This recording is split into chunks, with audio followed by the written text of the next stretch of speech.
Hello friends, स्वागत है आपका लेट्स गेन नॉलेज चैनल में। आज हम डिस्कस करेंगे 14 जुलाई का मोस्ट इम्पॉर्टेंट करंट अफेयर्स। तो चलिए स्टार्ट करते हैं। हाल ही में एशिया कप टूर्नामेंट को कब तक के लिए स्थगित कर दिया गया है? जून 2021। एशियन क्रिकेट काउंसिल ने कोविड-19 महामारी के मद्देनज़र एशिया कप टूर्नामेंट को जून 2021 तक के लिए स्थगित कर दिया गया है। यह टूर्नामेंट पहले सितंबर 2020 में आयोजित किया जाना था। भारत टूर्नामेंट के इतिहास की सबसे सफल टीम है और पिछले 2 टूर्नामेंट जीतकर डिफेंडिंग चैंपियन है। एशिया कप 2020 की मेज़बानी पाकिस्तान को करनी थी, लेकिन कोरोना वायरस महामारी और सुरक्षा कारणों से टूर्नामेंट को बाद में श्रीलंका में आयोजित करने का फैसला किया गया था, क्योंकि श्रीलंका इस महामारी में सबसे कम प्रभावित देश है।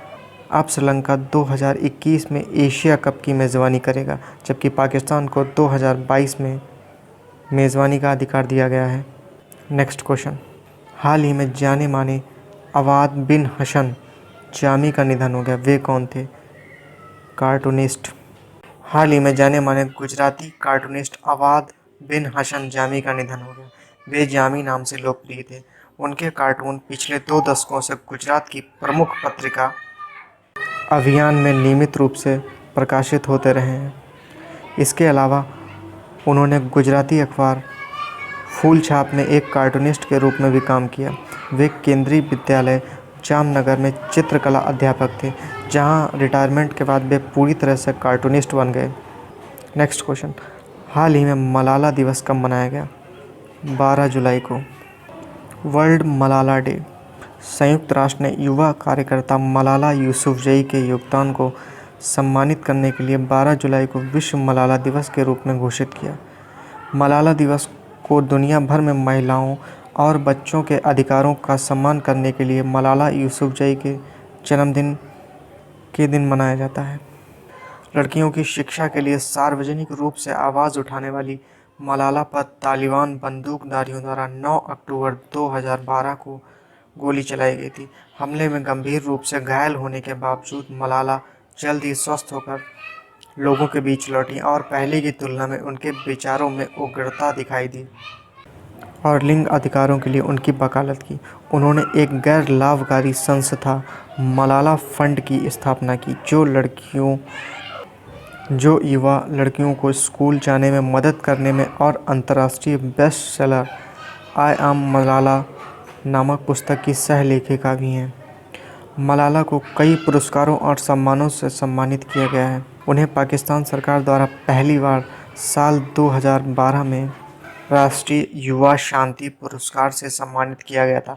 वर्ष 2014 में वह 17 साल की उम्र में बाल अधिकारों के लिए अपने प्रयासों के लिए नोबेल शांति पुरस्कार पाने वाली सबसे कम उम्र की प्राप्तकर्ता बन गई, जिसे उन्होंने गोली लगने से पहले ही शुरू कर दिया था। संयुक्त राष्ट्र ने 2019 के अंत में जारी की अपनी समीक्षा रिपोर्ट में मलाला को दशक में दुनिया की सबसे प्रसिद्ध किशोरी घोषित किया। एक्टिविस्ट पर बनी डॉक्यूमेंट्री ही नेम्ड मी मलाला को साल 2015 में ऑस्कर के लिए शॉर्टलिस्ट किया गया। हाल ही में ऑस्ट्रियन ग्रैंड प्रिक्स 2020 की रेस किसने जीती?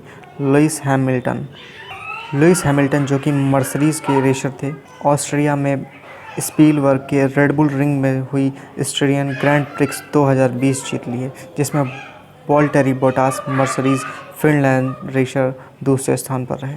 हाल ही में एक बार फिर सिंगापुर के प्रधानमंत्री कौन बने? ली सियन लूंग। सत्तारूढ़ पीपल्स एक्शन पार्टी द्वारा सिंगापुर में हुए आम चुनाव में जीत हासिल करने के बाद ली सियन लूंग एक बार फिर सिंगापुर के प्रधानमंत्री बन गए हैं। पीएपी ने आम चुनाव में 93 सीटों में से 83 सीट जीती, जिनके साथ ही ली सियन लूंग ने सिंगापुर के प्रधानमंत्री के रूप में चौथा कार्यकाल जीता। ली सियन लूंग सिंगापुर के तीसरे प्रधानमंत्री। पीपल्स एक्शन पार्टी 1965 में आज़ादी के बाद से सिंगापुर में सत्ता पर काबिज है।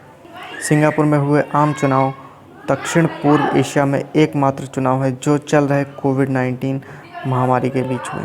हाल ही में शॉर्ट डॉक्यूमेंट्री के लिए दादा साहेब फाल्के पुरस्कार 2020 किसको मिला? केजंग डी थोंगडोक। अरुणाचल प्रदेश के फिल्म निर्माता केजंग डी थोंगडोक को उनकी शॉर्ट डॉक्यूमेंट्री सी लुपो के लिए दादा साहेब फाल्के पुरस्कार 2020 दिया गया। थॉन्ग डोंग द्वारा हनी हंटिंग पर बनाई गई एक शॉर्ट डॉक्यूमेंट्री है। हाल ही में किस भारतीय क्रिकेटर के खिलाफ कॉन्फ्लिक्ट ऑफ इंटरेस्ट की शिकायत दर्ज की गई है? विराट कोहली। हाल ही में नीति आयोग ने कौन सा ऐप लॉन्च किया है? ATL app development module.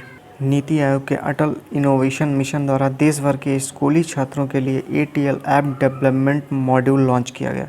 इन मॉड्यूल्स को भारतीय स्टार्टअप प्लेजिमो के सहयोग से लॉन्च किया गया है। ATL app development module tinkering labs के तहत आने वाले समय में स्कूली छात्रों के कौशल में सुधार करेगा और उन्हें ऐप उपयोगकर्ता से ऐप का विकसित करने वाला बनाएगा। प्लेजिमो के मुख्य कार्यकारी अधिकारी अमोल पलशीकर, नीति आयोग के CEO अमिताभ कांत। हाल ही में किस राज्य सरकार ने भारत की पहली लोक अदालत का आयोजन किया? छत्तीसगढ़। छत्तीसगढ़ सरकार द्वारा कोविड-19 महामारी के बीच भारत की पहली लोक अदालत का आयोजन किया गया। लोक अदालत के तहत ऑनलाइन लाइव सुनवाई वीडियो कॉन्फ्रेंसिंग के जरिए की गई। लोक अदालत का आयोजन उच्च न्यायालय और छत्तीसगढ़ राज्य विधिक सेवा प्राधिकरण द्वारा किया गया, जिसका उद्घाटन छत्तीसगढ़ उच्च न्यायालय के मुख्य न्यायाधीश PR रामचंद्र मेनन ने किया।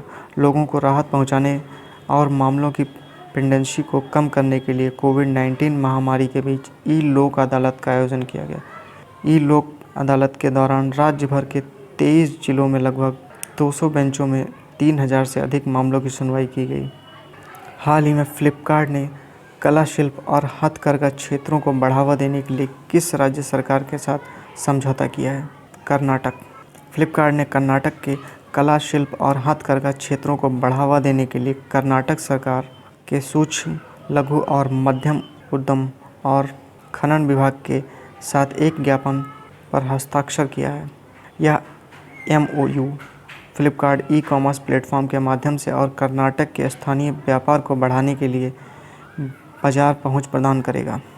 यह ब्रांडिंग, डिजिटल मार्केटिंग और वित्तीय प्रबंधन के कौशल के माध्यम से MSME को लाभान्वित करेगा और उच्च गुणवत्ता वाले उत्पादों का प्रदर्शन करेगा, जिन्हें स्थानीय कारीगरों द्वारा बनाया जाता है। साथ ही यह पूरे देश में उपभोक्ताओं को स्थानीय हथकरघा और हस्तशिल्प को बढ़ावा देगा।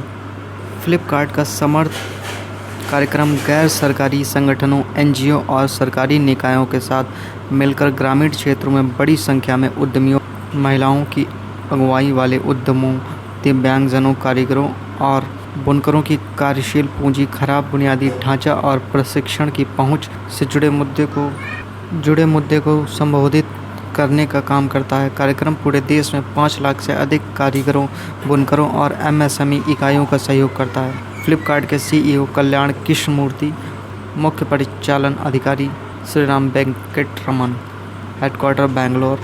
कर्नाटक के मुख्यमंत्री BS येदियुरप्पा, कर्नाटक के राज्यपाल वजुभाई रुदाभाई बाला, कर्नाटक की कैपिटल बेंगलुरु।